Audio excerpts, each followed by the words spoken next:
Akala ng lalaki ay patay na ang dating kasintahan, ngunit nagtagpo muli ang landas ng dalawa nang masagasaan nito ang isang batang anak pala niya.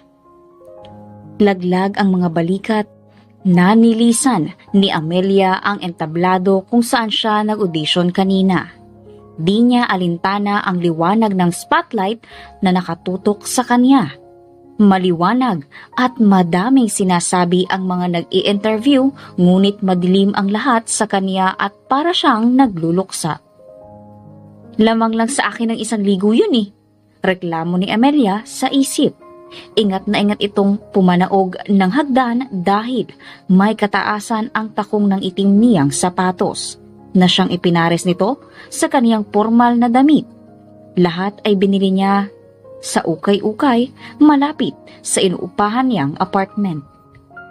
Napapikit lang siya at iiling-iling na nilisan ang TV network na ginanapan ng interview na sinalihan niya. Naglakad siya ng naglakad hanggang sa makalayo dito. Pang ilang interview na ba tong pinuntahan niya sa loob ng 1 buwan? 2? 3? 4 na ata. 4 na beses na din itong nare-reject. Gusto lang naman ni Amelia na maging broadcaster sa TV, pero parang ang hirap-hirap abutin ng pangarap nito. Kundi ba naman sila may sayad? Magpapa-audition pa kuno pero ang kukunin din naman ay yung merong koneksyon. Sayang ang ganda ko kung hindi makukuha sa TV. Isang malalim na buntong hininga ang pinakawalan ni Amelia bago pumara ng jeep na papunta sa lugar kung saan siya nakatira. Sa lugar kung saan ang alam ng ibang tao ay magulo, mabaho, pangmahirap. Squatter. Hindi naman lahat. Pero sa lugar kung saan nakatirik ang 5 palapag na apartment building kung saan siya nakatira? Oo, magulo. Para po, inabot ni Amelia ang bayad bago tuluyang bumaba ng jeep. Medyo ginabi na siya kaya naman marami nang nag-iinumang tambay ang nadatnan niya pagkalagpas sa madilim at makipot na eskinita na siyang shortcut papunta sa kanila. Ilang hakbang bago ang gate ng apartment ay hinarang ito ng tsuhin na si Mang Tonyo. Kamusta, Amelia? Mukha kang pinagsakloban ng langit ah. Hindi na naman natanggap no? Anito pagkatapos ay nakakainsultong tumawa. Kinalma niya ang sarili at pagkuway ngumiti ng pilit. Lasing lang yan, Amelia. Huwag mo nang patulan. Isip niya. Kayo po pala, Chong. Hindi nga ako natanggap pero ayos lang. Pumalakpak ito at lumagok muna sa hawak na bote ng gin bago muling nagsalita. Bakit kasi hindi mo pa yan tigilan? Tanggapin mo na lang na hindi sa'yo ang pagbabalita sa TV at maghanap ka na lang ng ibang trabaho. Hindi ba't iyan ang dahilan kung bakit ka naglayas noon at iniwan ang karangyaan? Ngayon ay ulila ka na. Panahon na siguro para bitawan mong pangarap na yan. Naku, Chong! Kapag narinig ho ni Dylan yan ay magagalit yun sa inyo. Alam niyo namang number 1 fan ko ang anak ko. Sa halip na magalit ay dinaan na lamang ni Amelia sa biro ang sagot niya.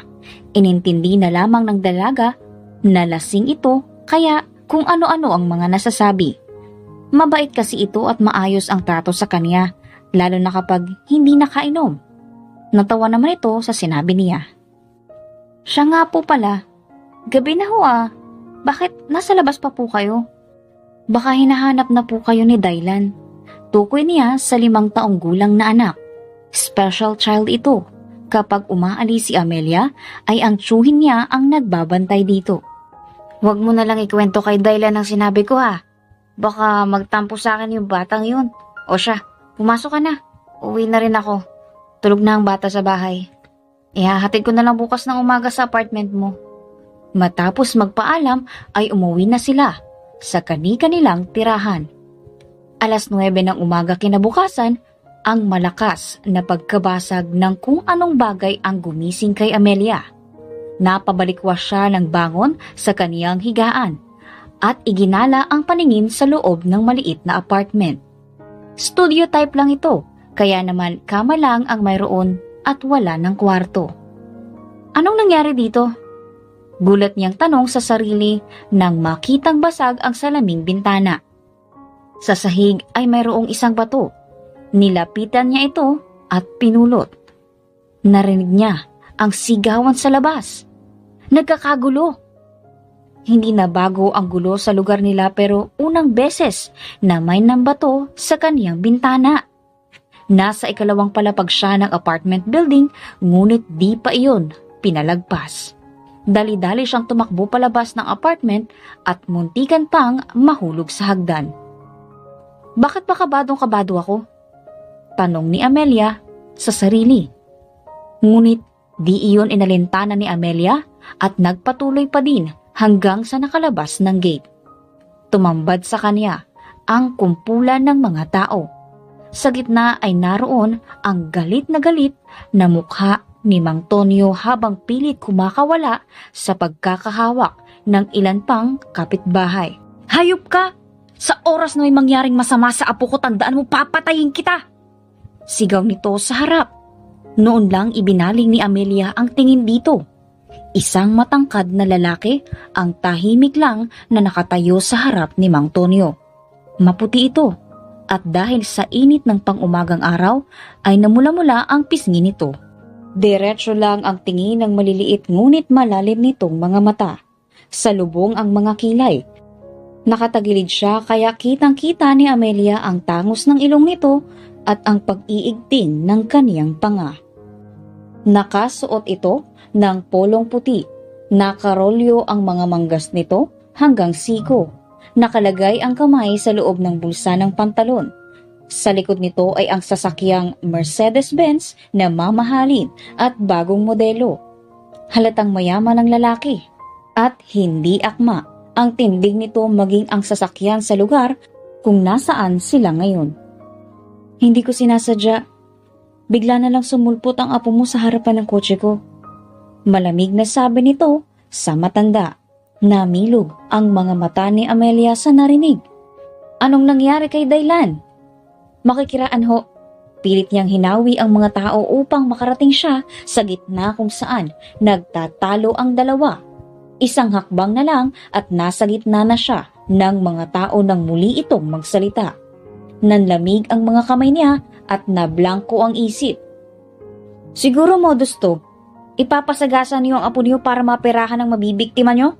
Dali-daling lumapit si Amelia sa lalaki at isang malutong na sampal ang pinadapo niya sa pisngi nito. Nagsinghapan ang mga tao. Napabaling ang mukha nito sa kaliwa dahil sa lakas ng hampas niya. Ngunit hindi siya nag-atubiling gawin ulit iyon. Amelia! Tawag kay Amelia ng mga kapitbahay at ilang kakilala. Umaawat. Kinuyom niya ang mga kamao. Hinintay niyang bumaling sa kanya ang tingin ng lalaki. Naghinang ang mga mata nilang dalawa. Blanko ang ekspresyon ng mga mata nito. Samantalang mababakasan ng pagkamuhi ang sa kanya. What the hell was that for? Tanong ng lalaki. Dumiretso ito ng tindig at hindi inalis ang tingin kay Amelia. May kung anong emosyon ang nagdaan sa mga mata nito pero agad ring nawala. At kahit nag-uumpisa ng kabahan ang dalaga ay nanatili itong nakatayo at hindi umaatras. Para yan sa pagiging antipatiko mo. Bumalik ang tapang ni Amelia nang maalala ang sinabi nito kanina. Who do you think you are? Tanong ng lalaki. Ikaw ang dapat tinatanong ko niyan. Sino ka sa tingin mo para hamakin ng mga tao dito? Pasigaw na tanong ni Amelia dito. Bumuntong hininga naman ng lalaki at hinilot-hilot ang noo para bang nagtitimpi. Abat, siya pa yung nagtitimpi, sabi ni Amelia sa isip. Hinarap ni Amelia si Mang Tonyo na hawak-hawak pa din ng mga kapitbahay. Anong nangyari kay Daylan? Tanong niya na tila naging hudyat para manghina ito. Unti-unti itong napaluhod at pagkuway umiyak na parang bata. Nanikip ang dibdib ni Amelia sa nakita. Kabaligtaran ito ng siga at lasinggerong Mang Tonyo na kilala niya. Kung ganoon, malala ang nangyari kay Daylan sa anak niyang isang gabi lang nawalay sa kanya. Sinagasaan ng lalaking yan ang anak mo. Kritikal ang lagay niya sa ospital ngayon. Nanlumo si Amelia sa narinig. Halos matumba siya pero agad na inalalayan ng mga kapitbahay. Daylan, ang anak ko. Sinabi ko na sa'yo, bigla siyang sumulpot sa harapan ng sasakyan ko kaya hindi ako nakapagpreno. Kung di ba naman tanga, pwede bang tumahimik ka? Special child ang batang yun. Pagkatapos ay isisisi mo sa walang muwang na bata ang kasalanan mo? Buliyaw ni Amelia sa sumabat na lalaki. Natigalgal ito, marahil ay nagulat sa narinig. Pagaksyang natawa bago nagsalita. Ano ngayon? Kinakain ka na ba ng konsensya mo? Nakasagasa ka na ng bata? Hinamak mo pa ang pagkatao niya? Anong klaseng tao ka? Pinalis ni Amelia ang luha sa muka. Hinding-hindi kita mapapatawad kapag may nangyaring hindi maganda sa anak ko. Ilang minuto matapos ang nangyaring sagutan sa pagitan ni Amelia at ng lalaking nakabangga kay Daylan ay tumulak na siya papuntang ospital kung saan ito dinala. Wala pa din itong malay. Stable na daw si Daylan ngunit hindi pa din nagigising. Kailangan niya pa rin daw manatili sa ospital. Nalaman niyang ang landlady niyang si Mrs. Ponasyon ang nagsugo dito sa ospital. Eksaktong pagdating nito ay ang pagkakabangga sa batang babae. Dahil hindi lumalabas ng sasakyan ang lalaking nakabangga na marahil nagulat sa nangyari ay ito na ang umaksyon. Miss Agoncillo, nabalig ang atensyon niya sa nurse. Ako yun. Ano na ang lagay ng anak ko? Tanong ni Amelia. Tumayo rin ang katabi niyang si Mang Tonyo.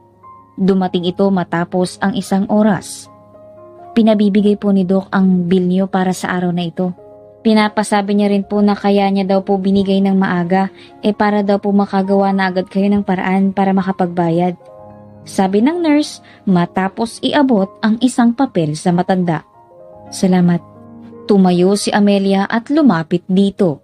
Sinilit niya ang nakasulat sa papel at pinanghinaan ng loob nang makitang sa loob lamang ng 1 oras ay halos 100,000 piso na iyon. Ang lalaking yun, siya ang sasagot ng bayarin dito sa ospital, tama ba? Siya dapat ang magbayad, di ba? Nanghihinang tanong niya. Bumaling siya kay Mang Tonyo ngunit umiling ang tiyuhin. Nakayuko. Kinuyog namin siya ng mga kumpare ko. Na ospital din ang lalaking iyon at binalaan kami ng ina nito na huwag magsampa ng kaso laban sa nakabangga sa anak mo. Wala din daw tayong makukuhang tulong galing sa kanila. Dahil hindi daw namin hinayaang dalhin nito si Daylan sa ospital at sa halip ay kinuyog at binugbog.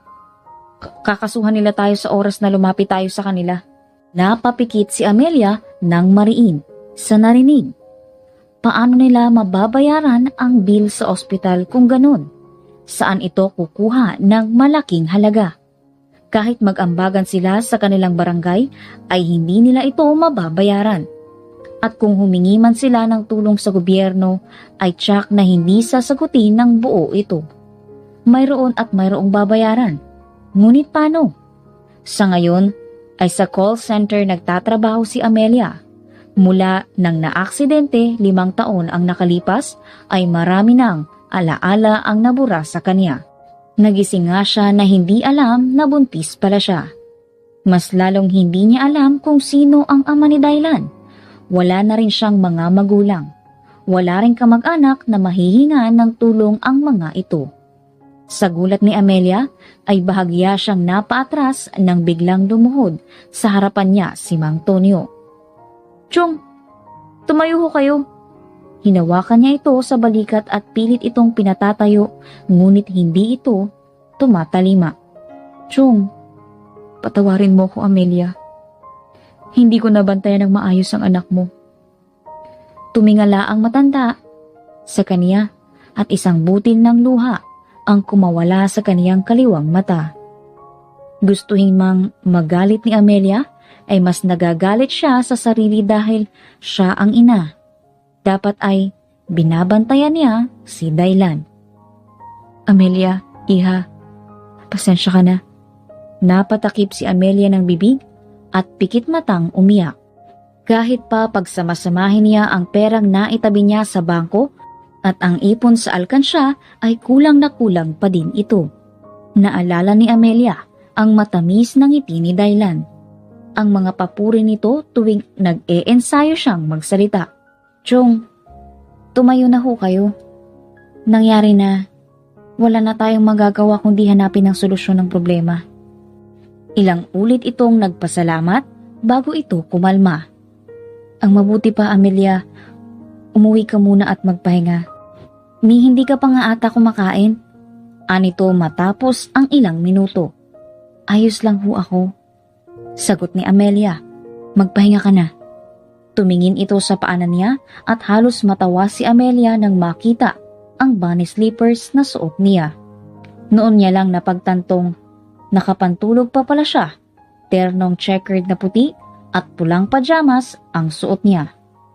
Salamat, Amelia. Laging binibida sa akin ni Dylan ng idol niyang broadcaster. At ikaw yun. Pareha silang natawa sa sinabi ni Mang Tonyo. Sabi ko naman ho sa inyo, si Dylan ang number 1 fan ko. Magkahalong saya at lungkot ang nararamdaman ni Amelia. Masakit sa kalooban niya na ang batang walang ibang ginawa kundi pasayahin siya ay nakaratay ngayon sa ospital. Magaling ka naman talaga, iha. Pero sa estado ng buhay natin, malabo kang magtagumpay. Sa panahon ngayon, kahit anong galing mo, kung ang mga kalaban mo ay mapera at maimpluwensya, mananatili kang talunan. Nakakalungkot lang na sa panahon ngayon, ang mga nasa itaas ay nananatiling nasa itaas at ang mga nasa ibaba ay mas lalong dumadaos-dos pa ibaba. Paulit-ulit itong pinakinggan ni Amelia sa kaniyang isip. May punto ito, pero mayroon siyang naisip na itanong pabalik dito. Kung ganon, Mang Tonyo, kailangan kong mapunta sa itaas para tingalain. Tango lamang ang isinagot nito sa kaniya. Pagkalabas niya ng bangko ay humugot ng malalim na hininga si Amelia. Muli niyang tiningnan ang hawak na passbook. Ang 70,000 na inipon niya sa loob ng 2 taon ay kinuha niya upang ipandagdag sa pambayad ng bill ni Dylan. Okay lang, pera lang naman ito. Kikitain ko din ulit. Pagkonsula niya sa sarili, malaki pa din ang kulang sa pambayad ng bill. Sa 3 araw nang nakakonfine sa ospital si Dylan, hindi pa din ito gumigising kaya naman hindi pa ito maiuwi. Nag-ambagan ang mga taga-barangay nila ngunit hindi pa din ito sapat. Sinubukan na rin lumapit ni Mang Tonyo sa gobyerno ngunit matagal pa ang proseso nito. Paano namin pupunan ng kulang sa perang pambayad ng bill sa ospital? Wala sa sariling sambit ni Amelia. Naglalakad siya papunta sa sasakyan ng jeep nang tumunog ang kaniyang cellphone. Agad niya itong hinanap sa kaniyang bag. Nang makitang si Mang Tonyo ang tumatawag ay mabilis niya itong sinagot. Hello? Amelia, iha. Gising na si Dylan. Bakas ang tuwa sa boses nito. Namilog ang mga mata ni Amelia at pagkuhay na pangiti ng malawak. Mabuti naman ho. Hintayin niyo ho ako dyan at papunta na agad ako. Nagmamadaling pumara ng jeep si Amelia papuntang ospital. Mabilis siyang nakarating sa ospital. Ngayong gising na si Dylan, mailalabas na ito. Ang tanging problema na lang ay kung paano makukumpleto ang pambayad sa bill. At parang pahiwatig ng tadhana, may flyer na dumapo sa mukha niya. Isa itong ad na nagsasabing naghahanap ng broadcasters ang isang malaking TV network. What happened, ma? Tanong ng 28 anyos na si Gideon sa kaniyang ina, si Bettina Laksamana. Nang dalawin siya nito sa ika-3 araw niya ng pamamalagi sa ospital. Hindi pinansin ng ginang ang tanong ng unika iho. Sa halip ay tumayo ito mula sa itim na leather couch sa gilid ng hospital bed na hinihigaan niya. Lumapit ito sa air conditioner at itinapat doon ang kamay. Nagsalubong ang mga kilay nito. Bagamat may katandaan na ay bakas pa rin sa mukha ng kaniyang ina ang kagandahang taglay nito noong dalaga pa. Sopistikada ito at halatang maalaga sa sarili dahil sa edad na 40 kita pa din ang hubog ng katawan nito. Mama, kinakausap kita. Ngunit bigo siyang kunin ang atensyon nito. Napabuntong hininga na lamang ang lalaki at pagkuhay hinaplos ang nagalusang mukha dahil sa pagkuyog sa kanya ng lolo ng batang nabangga at mga kaibigan nito. Hindi niya nagawang lumaban dahil 7 tao ang sumugod sa kanya. Mabuti na nga lamang at walang patalim o baril ang mga ito. Talagang mano-mano siyang pinagsusuntok at pinagtatadyakan. Laking pasasalamat niya at hindi nabali ang kaniyang ilong. Nagtamo lamang siya ng black eye at ilang sugat at pasa sa mukha at iba't ibang bahagi ng katawan. Nang muli niyang balingan ang ina ay nakita niyang may kausap na ito sa telepono. Nakangiting napailing na lang siya nang marinig ang reklamo nito. Yes? Ang hina ng aircon sa kwartong to. What? Bilisan niyo, my goodness, ang init-init dito. Anito sabay pabalang na ibinaba ang telepono. It's already cold here, ma, sabi ni Gideon sa ina. Inismiran lamang siya nito bago naupong muli sa couch. Totoong malamig na sa loob ng kwarto niya, ngunit dahil sanay ang ginang sa lamig sa States ay naiinitan pa din ito. Ano nga ang sinasabi mo kanina? Tinatanong ko po kung anong nangyari sa batang nabunggo ko ng sasakyan. Gusto niyang makasagap ng balita tungkol dito. Hindi na kasi siya nagkaroon ng tsansang mabisita ito sa ospital. Naalala niyang nabato siya sa driver's seat nang mabangga niya ang bata. Hindi siya nakaimik o nakakilos kahit pinaghahampas na ang kaniyang sasakyan. Mabuti na lamang at may isang matandang babae ang nagpresentang magsugo dito sa ospital. Nang matauhan ay agad siyang bumaba ng sasakyan. Sinugod siya ng isang matandang lalaki na bigotilyo at malaki ang katawan. Inawat ito ng ilang lalaki at nagkasagutan silang dalawa. Dahil na rin sa kaba, hindi na nakapag-isip ng maayos si Gideon. Ang tanging alam niya lamang ay nakabangga siya ng bata. Mas lalo siyang nawala sa sarili nang bigla na lamang may isang babaeng sumulpot sa harapan niya at sinampal siya ng 2 beses. Mukha itong bagong gising noon ngunit hindi maikakailang maganda ito. Hugis puso ang mukha, may kulay tsokolateng mga mata, matangos ang may kaliitang ilong at maninipis at kulay rosas ang mga labi.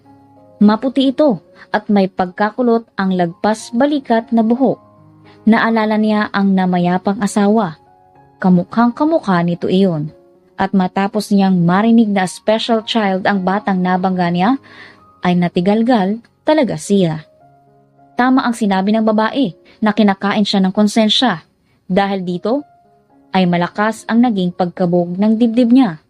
Ngunit, nang matitigan niyang muli ang mukha ng dalagang nangahas na sampalin siya, bago ito tumalikod at maglakad palayo, bakit tila mas lumakas ang pagkabog ng dibdib niya? Bakit kamukhang kamukha nito ang asawa niya? Pero may anak na ito at malaki-laki na ang bata. Nasaan kaya ang mister nito? Gideon, nakikinig ka ba? Ha? Are you saying something, ma? Dumikwatro ang ginang sa pagkakaupo at tinaasan siya ng kilay. Ang sabi ko, huwag mo nang alalahanin ang mga iyon. Look what they did to you. Pasalamat sila at hindi na ako nagsampa ng kaso. Paismid na sabi nito. Ma, ako ang nakabangga. May pananagutan ako sa batang yun. Mahinahong sabi niya. Bahagyang natahimik ang kaniyang ina bago taas noong nagsalita. Huwag ka nang mag-alala. Binayaran ko na ang hospital bills ng batang yun. Sabi nito. Sigurado ka, ma? Yes, iho. Huwag ka nang mag-alala. At ang maigi mong gawin ay ang magpagaling na. Nakangitig sabi nito. Nakahinga naman ng maluwag si Gideon sa tinuran ng ina. Hindi man niya nagawang isilipin ito sa ospital, ay sapat na sigurong sinagot ng kaniyang pamilya ang gastusin nito. Muling bumalik sa isipan niya ang babae. Naitanong niya sa kaniyang sarili kung magkikita pa kaya silang muli. At kung mababago pa niya ang unang impresyon nito sa kaniya. Pagkalabas ng ospital ay agad na inutusan ni Gideon ang mga tauhan niya para mag-imbestiga. Nalaman niyang hindi naman pala totoong binayaran ng ina niya ang bills ng bata. Nagalit si Gideon. Ngunit wala na siyang nagawa dahil bumalik na sa States ang ina. Amelia Agoncillo, 27 years old, ilang beses na siyang nag-apply sa mga TV network. Tiningnan ni Gideon ang resume ng dalaga. Nalaman din niyang kaya ito bumabagsak sa interview ay dahil sa medical record nito. Nagka-amnesia ang babae at mayroon pang anak. Kadalasang hinahanap ng mga TV network ngayon ay mga dalaga at binata na fresh graduate. Luis, tawag ni Gideon sa sekretary niya. Yes sir. Itawag mo ito sa Y Network. Sabihin mong inutos ko na kapag nag-apply ang babaeng ito ay tanggapin nila. Sabi ni Gideon. Po? Bakit po sir? Takang tanong ni Luis. Wala nang tanong-tanong. Sundin mo na lang ang utos ko. Ako ang amo mo, di ba? Kailangan ko pa bang magpa-interview sa'yo? Mabilis na umiling ang lalaking may suot ng makapal na salamin. Hindi ho sir. Sige, itatawag ko po agad. Good. Nang lumabas ang sekretarya ay tinitigan muli ni Gideon ang litrato ni Amelia. Nangungulila lang ba siya sa namayapang asawa o posibleng buhay pa ito? Kailangan niyang malaman ang sagot dito sa lalong madaling panahon. At kung sakaling ito nga ang asawa niya, ibig bang sabihin ay nakapag-asawa ito ng iba? O siya ang ama ng anak nitong special child na nabunggo niya? Kamusta ang pakiramdam mo? Tanong ni Amelia. Bagamat gising na ay nakasuot pa din ito ng oxygen mask, kaya naman isang tipid ng ngiti, ngunit abot sa mga mata ang isinagot nito sa kanya. Huminga ng malalim si Amelia. Nabawasan na ang pag-aalala niya sa bata. Kahit papano, ang tiyuhin niyang si Mang Tonyo ay mistulang nabawasan ang bigat na dinadala ng magising ito. Ligtas na si Daylan, tanging pambayad na lang sa ospital ang iisipin nila. 2 katok sa pinto ang kanilang narinig bago pumasok ang isang doktor na may kasamang nurse. Ngumiti ito sa kanila bago lumapit kay Daylan. Hi Daylan, I'm Dr. Guevara. Mabuti naman at gising ka na. Magiliw na sabi nito sa bata bago sila binalingan. May gagawin lang kaming ilang tests. I-explain ko na din sa inyo ang mga dapat gawin ngayong gising na ang pasyente. Sino ang pwede kong makausap? Ako po, ang nanay ng pasyente. Sagot ni Amelia. Okay, pagkatapos naming i-check ang vitals ng pasyente ay kakausapin ko ho kayo sa labas. Tumango si Amelia. Nang matapos inspeksyonin ang lagay ng pasyente at palitan ang dextrose nito, ay lumabas na ang doktor kasunod ang nurse. Nagpaalam naman si Amelia kay Mang Tonyo para lumabas. Tango lamang ang naisagot nito at ibinalik ang tingin kay Daylan na ngayon ay natutulog na ulit. Kumusta daw si Daylan? Matagal na pahinga daw ang kailangan. Hindi maiwasan ni Amelia na makaramdam ng puot sa lalaking sanhi ng paghihirap ng kaniyang anak. Ang naramdamang kaunting paghanga sa lalaki ay tuluyang naglahong parang bula. Kasalanan niyang lahat ito. Kasalukuyang nasa food court sa isang mall si Amelia. Halos hindi niya magalaw ang biniling fried noodles at siomai. Mag-a-apply siya ng trabaho at nagpapalipas lamang ng oras. Nakalabas na ng ospital si Daylan. Ang sabi ay may charity na tumulong. Halos maiyak si Amelia nang ibalita ito sa kanya ng doktor. Ngayon ay nasa bahay si Daylan at nagpapagaling. Si Mang Tonyo ang nagbabantay dito habang wala sa bahay si Amelia. Miss, pwedeng makashare ng table? Tiningala niya ang pinanggalingan ng baritonong boses. Nakasuot ito ng ball cap at itim na Ray-Ban, kaya naman hindi niya makita ng buo ang mukha nito. Luminga siya sa paligid at nang makitang wala nang ang bakanteng lamesa ay tumango siya dito. Nagpasalamat naman agad ito at umupo sa katapat niyang upuan. Excuse me, bakit hindi ka kumakain? Naiilang ka bang kumain ng may kasama? Sige, lilipa. Hindi. Wala sa loob na hinawakan ni Amelia ito sa braso upang pigilan itong tumayo. Napatingin siya sa mukha nito ngunit dahil sa salaming tumatakip sa mga mata nito ay hindi niya alam kung nagkasalubong ba sila ng paningin. Tumikhim siya bago muling nagsalita. Okay lang naman. Kinakabahan lang ako dahil mayroon akong interview mamaya. Pag-amin niya dito. Ganun ba? Salamat naman at hindi ka naiilang sa akin. Anito bago muling umupo. Anong interview ba ang pupuntahan mo? Tila kuryosong tanong pa nito. Ano kasi? Naramdaman ni Amelia na nag-init ang kaniyang pisngi. Hindi mawari ni Amelia kung bakit, ngunit tila naaapektuhan siya sa presensya ng estranghero. Noong nakaraan may flyer na napunta sa mukha ko habang nasa loob ng hospital. Mag-a-apply sana ako sa TV network na yon bilang isang broadcaster. Taimtim na nakikinig sa kanya ang lalaki. Natawa pa nga ito nang sabihin niyang saktong nagtatanong siya sa isip kung paano kikita ng pera nang bumagsak ang papel sa mukha niya. God has unique ways of answering our prayers, sabi ng lalaki. Kumunot ang noo ni Amelia na mapagtantong parang pamilyar ito. Nagkita na ba tayo noon? Tanong niya dito. Napadiretso naman ito ng upo at napahawak sa batok. Hindi. Sagot nito. Tumango-tango na lamang si Amelia kahit pilit pa ding inaalala kung saan niya ito posibleng nakita noon. Sige na, kumain ka na. Para mamaya kapag in-interview ka, hindi ka mamumutla. Kailangan mo din ng madaming energy para madala ang mga magi-interview sa ipapakita mo. Teka, saang istasyon ka ba mag-a-apply? Tanong nito sa kanya. Sa Y Network. Kinakabahan nga ako kasi alam kong sikat ang istasyon na yon. Kaya naman siguradong madaming manonood.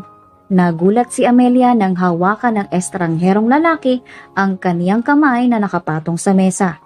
Nang tingnan niya ito ay tila baliwalang nakangiti lang ito sa kaniya. Ilang beses pa siyang napakurap dahil tila naging anghel ito sa paningin niya. Miss? Ha? Are you okay? Bakas ang pag-aalala sa boses nito. Mabilis naman siyang tumango. Ngumiti na ulit ito at inalis na ang kamay mula sa pagkakahawak sa kanya. Kabadong-kabado ka siguro. Ganito na lang. Parinig mo sa akin ang sample script mo. Tapos sasabihin ko kung maganda o hindi. Promise, magsasabi ako ng totoo. Nito. Tinaas pa ang kanang kamay na tila nanunumpa. Bahagya naman siyang natawa sa iniasta nito. Ngunit naroon din ang hindi maipaliwanag na kaba. Paano kung hindi ito ma-impress at sabihin wag na lang siyang tumuloy sa interview? Game? Nakangiting sabi nito. Tumayo na ito at inilahad ang kamay. Naisip ni Amelia bigla si Dailan. At sapat na iyon upang muling manumbalik ang lakas ng kaniyang loob. Ngumiti siya at inabot ang kamay nitong nakalahad. Game. Nang matapos siya ay pumalakpak ito ng malakas habang nakangiti. Wow! You exceeded my expectation. Ang galing mo sobra. Sigurado akong makukuha ka roon. Napangiti siya sa papuri nito at ramdam niyang namula ang kaniyang magkabilang pisngi. Naku, salamat sa bola. Biro ni Amelia dito kahit alam niyang sincere ito sa sinabi nito. I'm serious. Ang ganda ng boses mo. Malinis at kalmado. Go for it. Libre mo ako kapag nanalo ka. Natawa naman si Amelia sa huling sinabi nito. Kahit hindi niya ito kilala, ay nagpapasalamat pa din siya at nag-cruise ang landas nilang dalawa ngayong araw na ito. Kailangan niya kasi ng magpapalakas ng loob dahil talagang dinadaga siya. Hindi nga siya matanggap-tanggap ng mga maliliit na estasyon tapos mag-a-apply siya sa pinakamalaking network sa bansa. Siguro nga'y nahihibang na siya. Pero para sa kanyang numero 1 tagahanga ay magpapakahibang siya. Lahat ay gagawin niya para sa anak. Bakit nga ba desididong-desidido kang matanggap sa trabahong yun? Tanong ng lalaki habang naglalakad sila palabas ng mall. Nagkibit balikat lang si Amelia at ngumiti. Nang nasa tapat na sila ng sakayan ay nagpaalam na sila. Nakakailang hakbang pa lamang siya nang may maalala. Mister, ako nga pala si Amelia. Anong pangalan mo? Tanong niya. Tila nagulat naman ito. Ngunit agad din namang nakabawi at ngumiti. Gideon. Isang masigabong palakpakan ang nagpadagundong sa studio matapos ang sample reporting ng kasabayan ni Amelia. Hindi man gaanong maganda ang performance nito, ay maganda naman ang mukha at maging ang hubog ng katawan nito. Nalaman pa niyang anak pala ito ng isang kilalang artista. Ganon pa man, mas lalong kinabahan si Amelia. Pilit kinalma ni Amelia ang sarili. Kailangan niyang alisin ang kaba dahil makakasira ito sa performance niya kapag nagkataon. Nang siya na ang sumalang ay tila wala nang pakialam si Amelia kahit alam niyang kinukuhanan siya ng video para ipalabas sa buong Pilipinas. Nang magsimula siyang magbalita ay tila ibang tao na siya. Laking gulat niya nang matanggap siya.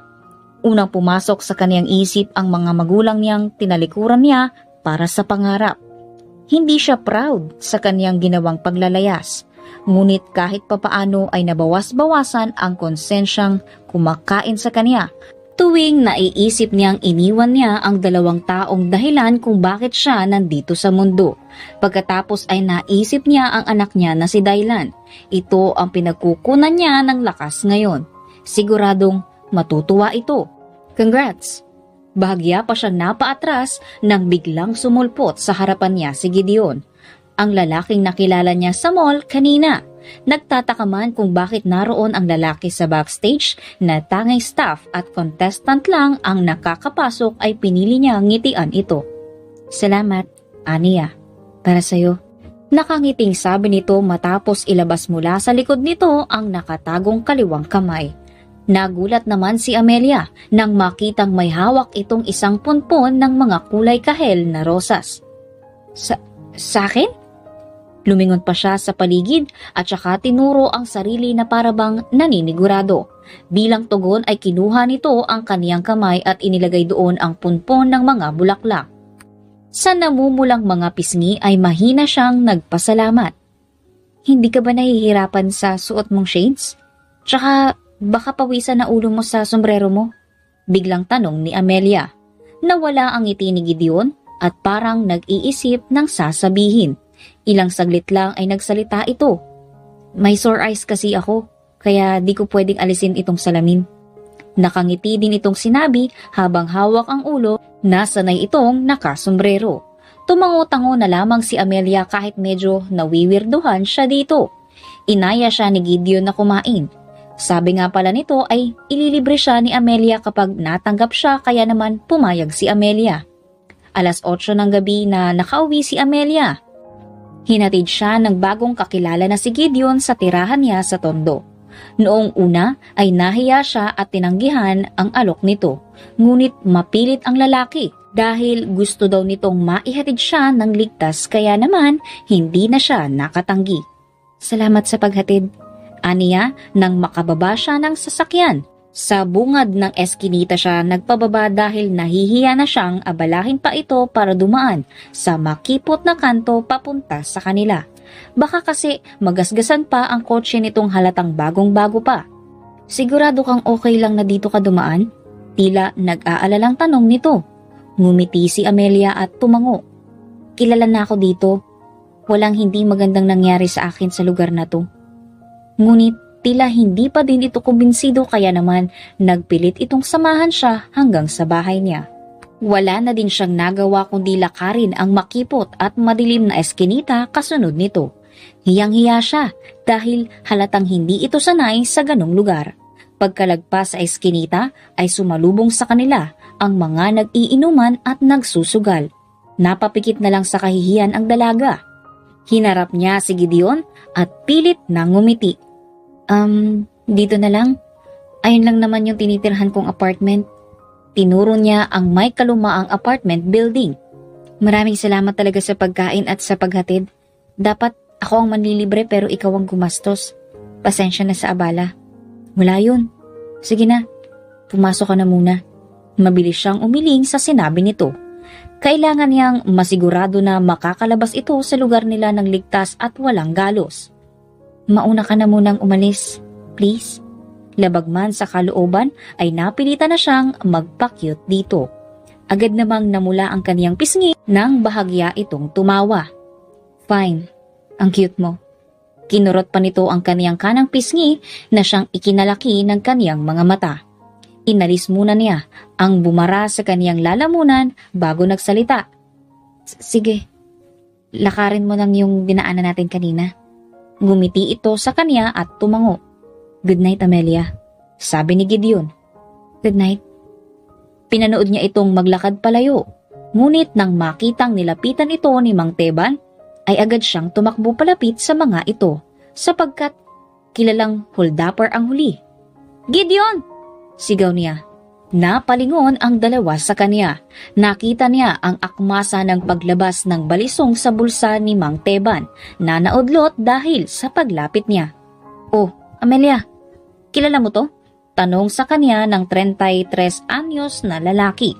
Kulot ang mahaba nitong buhok, bigotilyo at halata sa itsura at pananamit na iba ang linya ng trabaho nito. Ngunit hindi ito tumatalo ng taga kanila at mga kakilala ng mga ito, kaya nga mabilis siyang lumapit.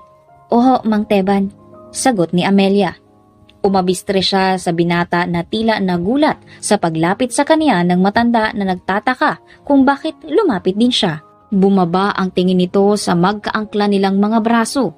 Tiningnan lamang niya ito at nginitian. "Akin siya, Mang Teban," ani Amelia sabay hila dito palayo. Iiling-iling na pumasok si Gideon sa kaniyang kwarto pagka-uwi matapos ihatid ang pangahas na babaeng sumampal sa kaniya noong nakasagasa siya. Noong nakita niya ito sa mall kanina ay hindi siya nag-aksaya ng panahon. Agad siyang bumili ng cup at salamin upang kahit papaano ay maikubli ang sarili. Sinundan niya ito hanggang sa food court. Noong una ay nawirduhan siya sa sarili at tila pakiramdam niya ay stalker siya.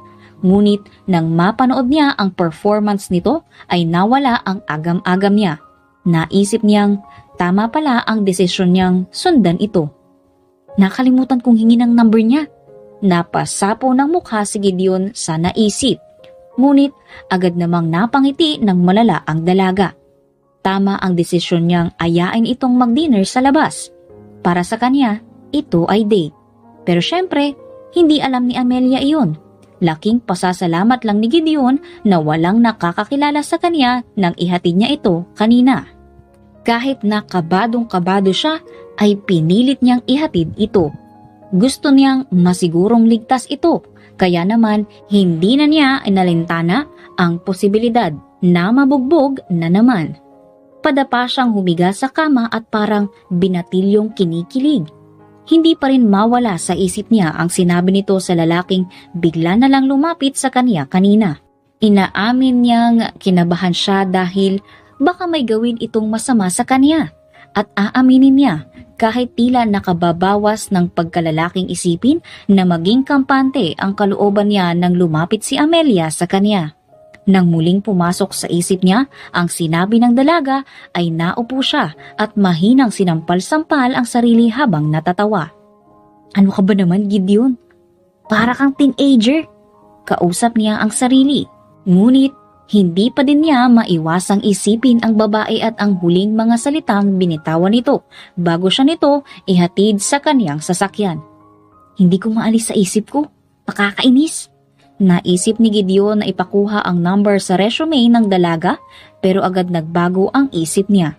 Hindi ata maganda iyon. Ayaw niyang takutin ang babae. Sapat na muna sa ngayon ang pagsunod niya dito kanina. Sa huli, napagpasyahan ni Gideon na maligo na lang upang mawaglit sa isip ang nangyari. Pagkatapos ay natulog na. Sa ngayon ay hahayaan niyang ang tadhana ang maglapit sa kanilang dalawa. Alam ni Gideon iyon. Nararamdaman niya na hindi ito ang huli nilang pagkikita. Ilang linggo makalipas matanggap sa Y Network, 6:00 pa lang ng umaga ay gising na si Amelia. Kailangan niya kasing maghanda ng maaga dahil 8:00 ang simula ng trabaho. Nang matapos kumain at maligo ay naghanap na siya sa kaniyang lumang kabinet ng maaaring isuot. Napapikit si Amelia nang wala siyang makitang maayos at angkop na damit para sa interview. Wala nang nagawa si Amelia kundi suotin ang isang lumang puting midriff blouse at itim na slacks. Hinanap niya pa sa ilalim ng kama ang puti niyang high heels. Kasalukuyan siyang naglalagay ng makeup nang makarinig siya ng katok sa pinto. Binuksan niya naman agad ang pinto at tumambad sa kanya ang nakangiting mukha ni Mang Tonyo. "O Chong, ano kung ginagawa niyo dito? Sino po ang nagbabantay ngayon kay Dylan?" Bungad niya dito. Nilakihan niya ang bukas ng pinto para makapasok ito. Tulog pa si Dylan. Sumaglit lang ako para ibigay ito. Inabot nito sa kaniya ang kulay asul na paper bag. Kumunot naman ang noo ng dalaga. Nagtataka kung anong laman ng paper bag. Ano ho ito? Tanong ni Amelia.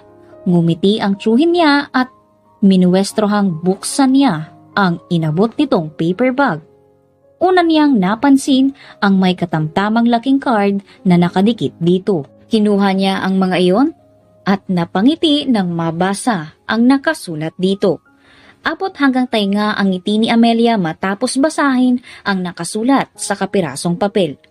Baliwala sa kanya kung mayroong ilang maling spelling ito. Kahit magulo ang pagkakasulat, ay gandang-ganda siya dito. Masayang masaya si Amelia dahil sa liham na isinulat ng anak niyang si Dylan. Binuksan niya ang paper bag at dinampot ang laman nito. Nagulat siya nang iladlad niya ang isang bestidang kulay lila. Off-shoulder ito at sa tansya niya ay 2 pulgada sa itaas ng tuhod ang haba nito. Tumingin siya kay Mang Tonyo nang may nagtatanong na mga mata. Nakita yan ni Dylan sa internet. Sabi niya, gusto daw niya yung regalo sa'yo. Kaya naman binili ko. Nakangiting sabi nito. Akma siyang magpapahayag ng pagtutol ngunit inunahan siya nito. Tanggapin mo na, Amelia. Hindi naman iyan mamahalin. Regalo yan namin ni Dylan. Bumuntong hininga si Amelia at tumango-tango. Pagkuway, gumiti na din sa matanda at nagpasalamat. Siya nga pala, parang ang aga mo naman. Saan ka ba patungo, iha? Kuryosong tanong nito. Maaga ho ang trabaho, Chong. Morning show kasi ang unang ibinigay sa akin. Ako ho ang magbabalita ng panahon. Ganun ba? Bakit kaya hindi mo suotin ang bestidang yan ngayon? Tsak na matutuwa si Dylan kapag napanood ka niya sa TV na suot yung regalo niyang damit sa'yo. Suwestyon sa kaniya ni Mang Tonyo. Napangiti siya at agad na sumang-ayon dito. Nang makaalis na ito ay mabilis na nagpalit ng damit si Amelia. Hinayaan lang niyang nakalugay ang mga pagkakulot niyang buhok. Matapos kunin ang kulay itim na mumurhing clutch bag ay umalis na siya ng bahay. Buwan ang lumipas at talaga namang malaki-laki na ang ipinagbago ng buhay ni Amelia. Lulan ngayon ng isang bus si Amelia patungong Timog Avenue. Hindi lingid sa kaalaman ng dalaga ang mga panakanakang tingin sa kaniya ng ilang pasahero. Mayroong 2 dalagita na tila nagtatalo pa habang nakatingin sa kaniya. Ilang saglit lang ay lumapit na ng tuluyan sa kaniya ang isa sa mga ito. Excuse me, miss, kayo po ba si Miss Amelia? Tila nahihiyang tanong nito. Tumango lamang si Amelia dito at ngumiti ng tipid. Sa gulat niya at ng lahat ng pasahero ng bus na sasakyan nila, biglang tumili ng ubod ng lakas ang dalagita. Dahil marahil sa gulat ay biglang napapreno ang driver ng bus. Ano yun, Nineng? May bomba ba? May hold-upper? Bakas ang pangamba sa mukha ng nagtanong na matandang babae sa katapat niyang upuan. Wala po. Pasensya na po. Nakayukong hinging paumanhin naman ng dalagang tumilit. Naku, Ineng! Balak mo bang ipahamak tayong lahat? Tila naiinis na wika ng driver at pinaandar ng muli ang bus. Dahil nasa bandang unahan lamang sila ay rinig na rinig ito ni Amelia. Hindi ho. Pasensya na po. Nagulat lang ako dahil nandito po si Amelia. Yung magandang broadcaster po. Tila sabik na kwento nito. Nagbulong-bulungan naman ang mga tao. Si Amelia ba kamo? Yung nasa pang-umagang palabas? Yung maganda tsaka kuway lang nagbabalita sa umaga? Interesadong tanong ng konduktor na kasalukuyang nakatayo sa malapit sa pintuan ng bus. Opo, nandito siya. Nagulat si Amelia nang hilahin siya nito patayo. Nagsinghapa naman ang mga tao nang makita siya. Aba, siya nga. Mas maganda pala siya sa personal. Ani ng isang lalaki na sa tansya niya'y nasa edad 20 pataas. Umingay sa bus. Madaming nagnanais na magpakuha ng litrato kasama siya. Ngunit dahil nga kasalukuyang nasa bus sila ay hindi niya mapaunlakan ang lahat. Ngunit dahil hindi naman matiis ni Amelia na makitang dismayado ang mga ito, nagkusa na siyang tumayo palakad sa mga upuan ng mga ito. Tuwang-tuwa naman ang mga ito sa kanya. Napakabait mo namang bata. Puri sa kanya ng isang maedad na babae. Salamat po, ani Amelia, sabay ngiti dito ng tipid. Timog na! Mga bababarian, lumapit na kayo! Sigaw ng konduktor. Naglakad na pabalik sa harapang pinto si Amelia. Tila nalungkot naman ang ilan ng mapagtantong bababa na siya. Good luck sa'yo, Amelia! Sigaw ng ilan. Gumiti siya sa mga ito at nagpasalamat bago bumaba. Mabuti na lamang at agad siyang nakilala ng guard kaya naman pinapasok na siya agad nang makarating siya sa Y Network. Sumaludo pa nga ito sa kanya kaya naman nginitian niya ito ng payak. Saktong pasara na ang elevator nang hinarang ni Amelia ang kamay. Pasensya na. Ikaw? Gulat na sabi ni Amelia. Maging si Gideon ay mukhang batang nahuli ng nanay na pumupuslit ng candy. Hay, bati niya. Nagulat siya nang biglang umirap ang babae. Talaga namang maliit ang mundo. Dito ko pa talaga makikita ang bumangga sa anak ko. Dahil hindi nakadisguise si Gideon, ay nakilala siya ni Amelia bilang antipatikong lalaki. Tumikhim naman si Gideon. Muntik pa niyang maibuko ang sarili. Ito po ang schedule niyo ngayon, Sir Gid. Mabilis na tinakpan ni Gideon ang bibig ng sekretaryang si Luis. Dito ka nagtatrabaho? Tanong ni Amelia. Parang gano'n na nga. Bumukas ang pinto ng elevator at kailangan ng bumaba ni Amelia. Hindi nakalagpas sa tainga niya ang usapan ng mga katrabaho. Nandito daw si Sir Gideon, yung may-ari nitong network. May-ari? Napahinto si Amelia sa paglalakad dahil sa narinig. Ano raw ang pangalan? Gideon? Sa kabilang dako, tahimik na nakatingin si Gideon sa resulta ng DNA test na pinagawa niya. Paano ko sasabihin sa kanya na ako ang asawa niya? Na anak namin si Dylan? Halatang galit na galit pa siya sa akin. Tanong niya sa isip. Nang makumpirma na buhay pa ang asawa at mayroon silang anak, ay gusto na ni Gideon bawiin agad ang mag-ina ngunit alam niyang hindi makakabuti iyon sa dalawa. Hindi siya naaalala ng asawa at nabangga niya ang kaniyang anak. Hindi madali ang pagpapakilala sa mga ito. Luis, nagawa mo na ba yung mga pinagagawa ko? Tanong niya. Oo, sir. Sigurado ho ako na naibalita na ng management ngayon sa kanya. Mabuti naman. Ngumiti si Gideon. Hindi man niya malapitan ang mag-ina niya ngayon. Hindi naman niya hahayaang maghirap pa muli ang mga ito. Talaga po, ma'am? Gulat na tanong ni Amelia. Hindi siya makapaniwalang siya ang sinwerteng manalo ng bahay at lupa. Noong nakaraan kasi ay pinasulat ang kanilang mga pangalan at nilagay sa ruleta. Pabonus daw iyon ng may-ari ng kumpanya. Congratulations, Amelia! Bati ng mga katrabaho. Salamat ho. Hindi na nag-aksaya pa ng panahon si Amelia at lumipat sa bagong bahay. Nasa isang exclusive subdivision ito at mahigpit ang seguridad kung kaya makakasiguro siyang ligtas ang kaniyang anak. Naiwan naman si Mang Tonyo dahil may sarili itong pamilya. May nirekomenda naman ang boss niya na private nurse kaya ito ang nag-aasikaso kay Dylan kapag nasa trabaho siya. Hating gabi ay nagising si Amelia sa kalagitnaan ng panaginip. Sa panaginip niya ay mayroon siyang kasamang lalaki, ngunit malabo ang mukha nito. Nakatayo sila sa altar at nakasuot ng damit pangkasal. Pagkatapos ay nagbago ang senaryo. Pumalit ang aksidenteng kinasangkutan niya noong pinagbubuntis niya pa lang si Dylan. Pauwi siya galing ospital nang mabangga ang sinasakyan niyang kotse. Hanggang dun lang ang panaginip niya. Palagay ko ay bumabalik na ang alaala ko, sabi ni Amelia sa sarili. Halong pananabik at kaba ang nararamdaman niya. Handa na kaya siyang maalala ang nakaraang nakalimutan niya? Buhay pa kaya ito hanggang ngayon? Naaalala pa kaya siya nito? Kinabukasan ay day off ni Amelia. Nagpasya siyang ilibot ang anak sa mall para naman makapag-bonding silang dalawa lalo at madalas siyang abala sa trabaho. Mama, tawag ni Dylan sa kanya. Ice cream.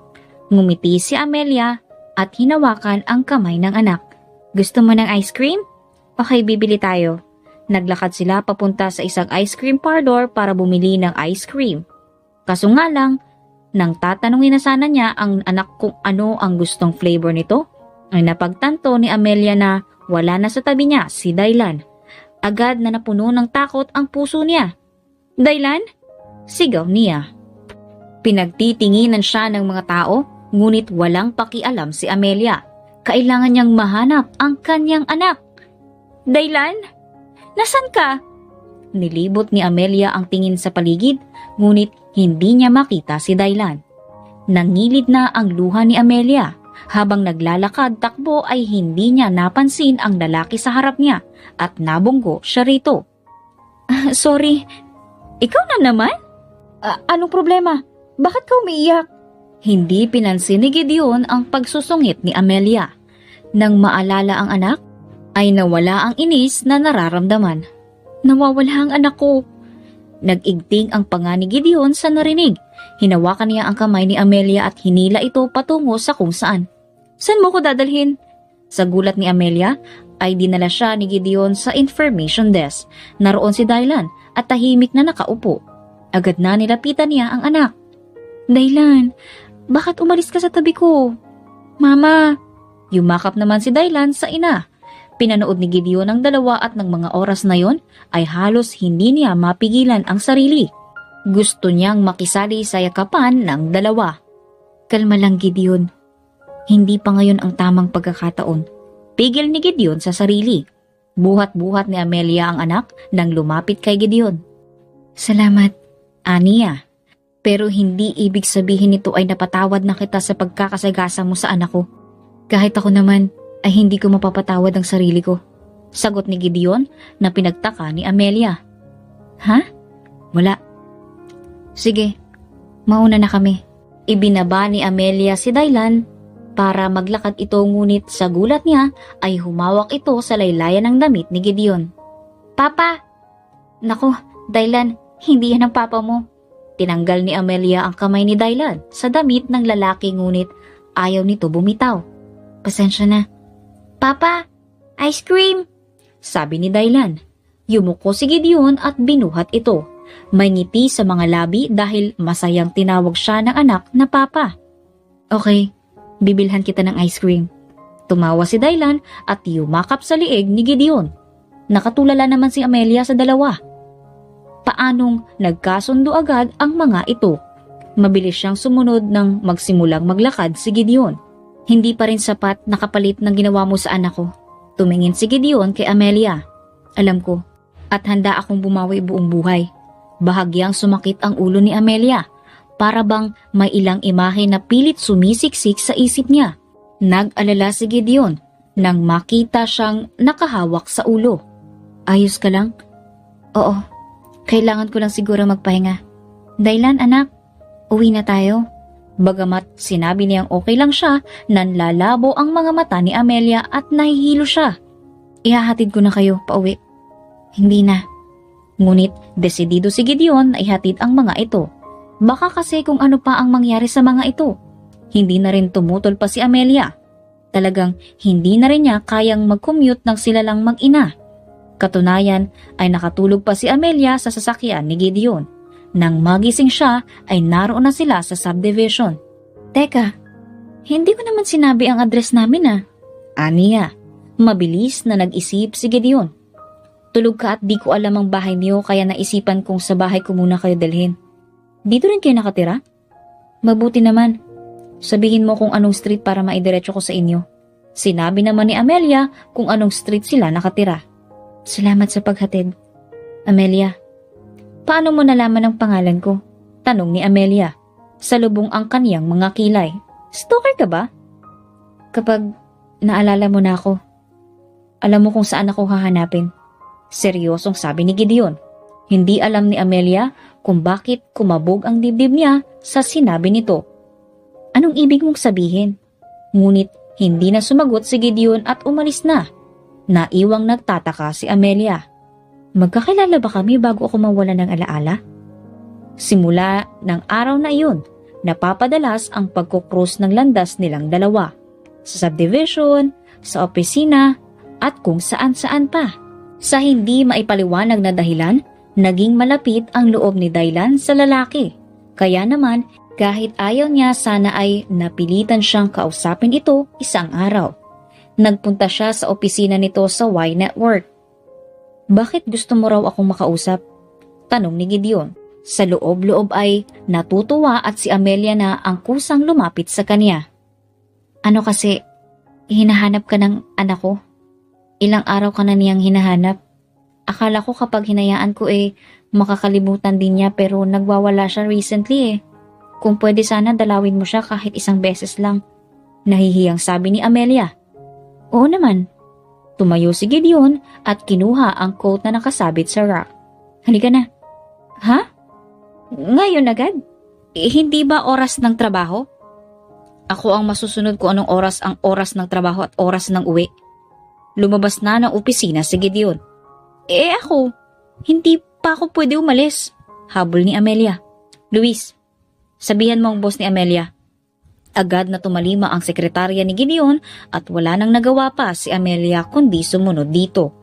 Pagdating sa bahay ay agad na sinalubong ni Daylan si Gideon. Papa! Sabi nito.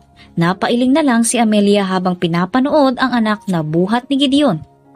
Mabuti pa itong bata, kilala ako. Ha? Anong sinasabi mo?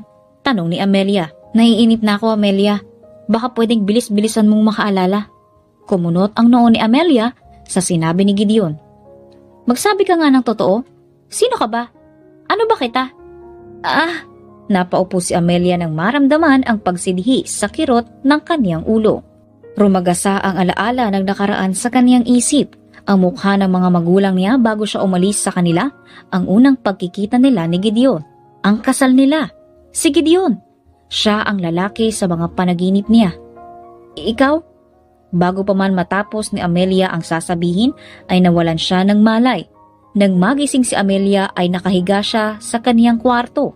Si Gideon ang unang nakita niya pagkamulat ng mga mata. Mabilis siyang bumangon at niyakap ito. Gideon!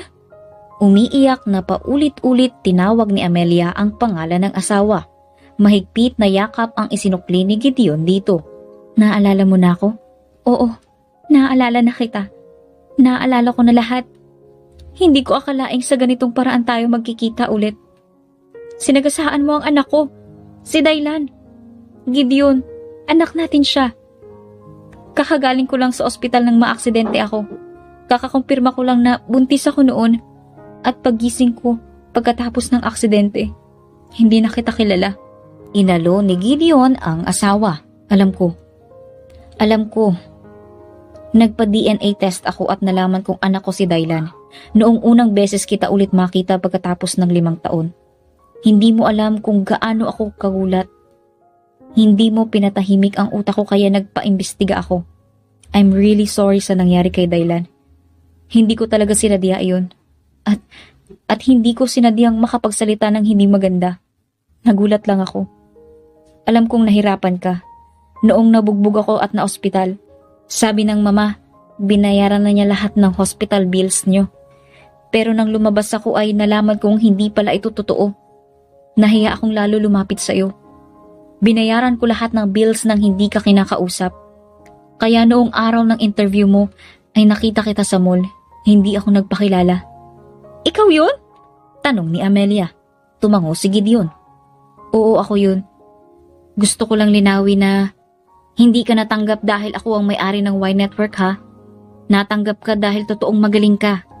Pero itong bahay, hindi totoong raffle ito. Binili ko talaga ito para sa inyo. Para mas malapit kayo sa akin at mas mabantayan ko kayo. Hindi alam ni Amelia ang magiging reaksyon. Nasaan si Daylan? Nakatulog sa pagod. Kanina pa kami laro ng batang yun.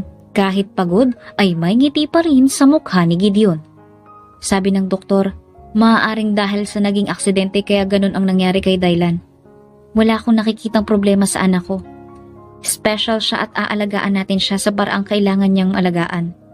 Hinawakan ni Gideon ang kamay ni Amelia. Salamat sa pagsilang sa anak natin.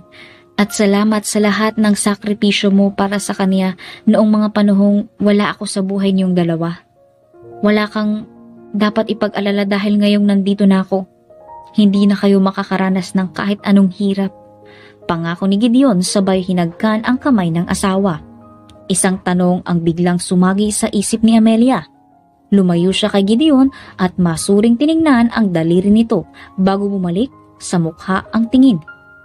5 taon akong nawala. Nagkaroon ka ba ng bagong asawa?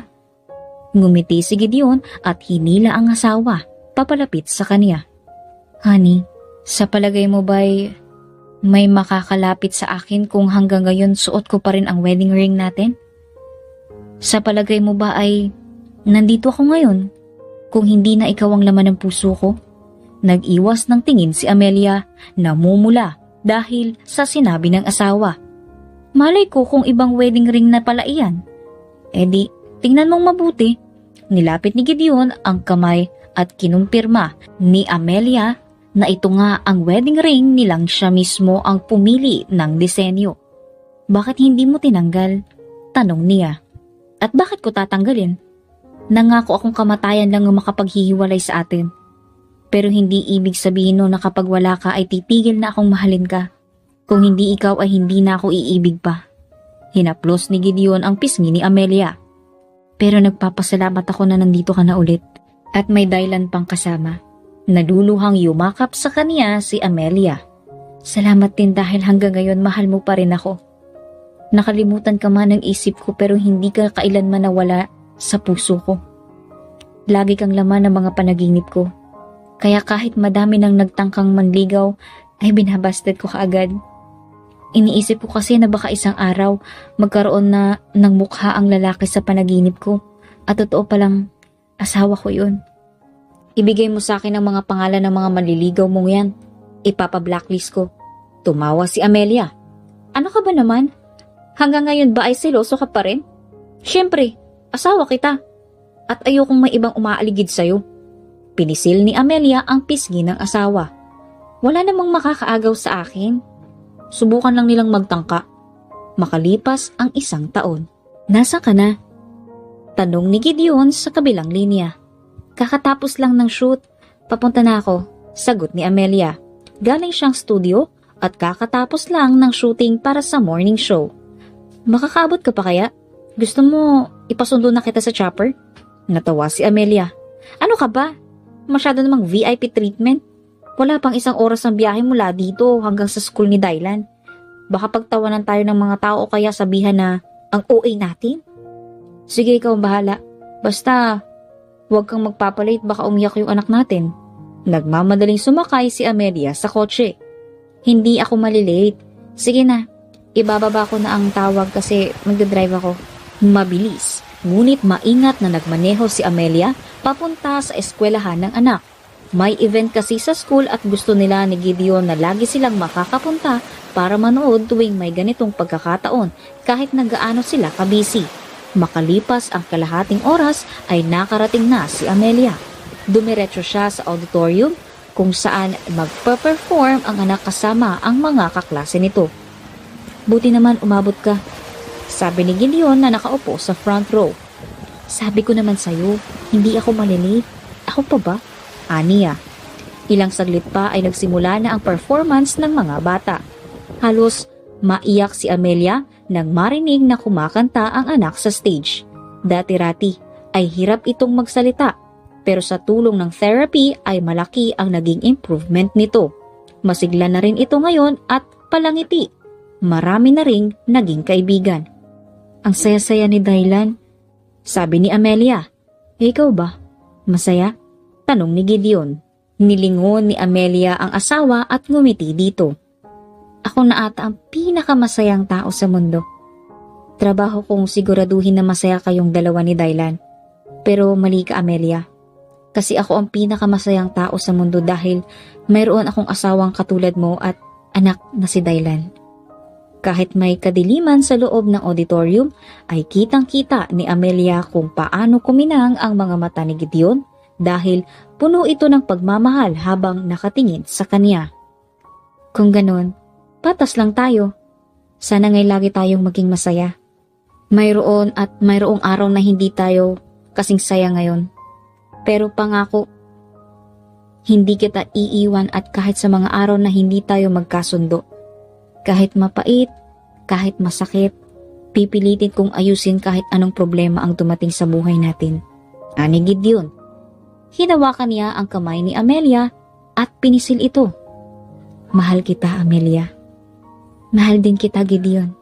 Nang matapos ang program, ay mabilis na lumapit si Dylan sa mga magulang. Mama, Papa, pinanood niyo ba ako? Diretsong tanong ng nakangiting bata. Oo naman. Ang galing-galing kumanta at sumayaw, anak. Puri ni Amelia. Kinarga naman ni Gideon si Dylan. Gideon, ibaba mo si Dylan. Ang laki-laki na ng anak mo. Mamaya mabali ang likod mo sa bigat niyan. Sita ni Amelia, ngunit umismid lang si Gideon. Ano na mga kala mo sa akin? Mahina? Matanda na? Alaga sa gym ang katawan ko. Mas malakas pa ako sa kalabaw, no? Kahit ikaw kaya kong buhatin eh. Sabi ni Gideon. Oo nga, Mama. Daddy is like Superman. Gatong naman ni Dylan. Napailing na lang si Amelia sa mag-ama. Hay naku, kayong mag-ama talaga. Sabay na tumawa ang dalawa. Habang lumalaki si Dylan, ay mas lalo itong nagiging kamukha ni Gideon. Nakaramdam ng kaunting inggit si Amelia. Iniisip na sana kapag nagkaroon sila ng anak na babae, ay sa kanya naman ito magmana. Sa bahay na kumain ang pamilya. Nagpahanda ng masasarap na pagkain si Amelia at lahat ng ito ay paborito ng anak na si Dylan. Munting selebrasyon para sa achievement ng anak. Kasalukuyan silang kumakain nang tawagin ni Amelia ang asawa. Gideon, bakit? Paano kung buntis ako? Nabilaukan si Gideon sa biglaang tanong ni Amelia. Hinampas-hampas niya ang dibdib habang umuubo. Nagmamadali namang inabutan ni Amelia ng tubig ang asawa. Ano ba namang klaseng reaksyon niyan? Ayaw mo bang magkaanak ulit tayo? Kunot noong tanong ni Amelia. Sorry, nagulat lang ako. Syempre, gusto kong mabuntis ka ulit. Kung pwede nga lang mag-anak tayo ng buong soccer team. Grabe ka naman. Anong akala mo sa akin, inahing baboy? Ngumisi si Gideon. Ang sexy mo namang baboy. Ewan ko sa'yo. Inirapan ni Amelia ang asawa. Pero bakit mo nga naitanong? Buntis ka nga ba? May halong pananabik ang boses ni Gideon. Siguro. Delay ang dalaw ni Amelia. Kaya naman naisip niyang baka masusundan na si Dylan sa wakas. Ano pang hinihintay mo? Halika, kumpirmahin na natin.